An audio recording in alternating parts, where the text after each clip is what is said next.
अस्सलामुअलैकुम नाजरीन, कराची से खबर शामिल करते हैं वली मोहम्मद खासकैली की।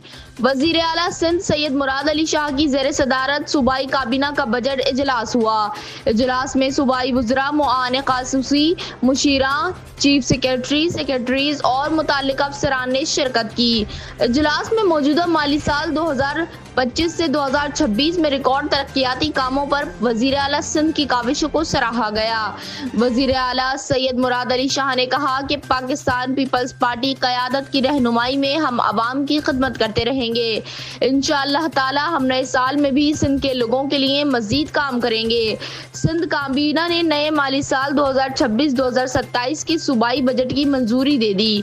नए साल के बजट में हर तबके का ख्याल रखा गया है। चेयरमैन बिलावल भुट्टो की हिदायत पर गुर्बत के खात्मे के लिए खुसूसी इक़दामात कर रहे हैं। मेहनत कशों के लिए कम अज कम उजरत का भी सिंध हुकूमत ने नए बजट में फैसला कर दिया।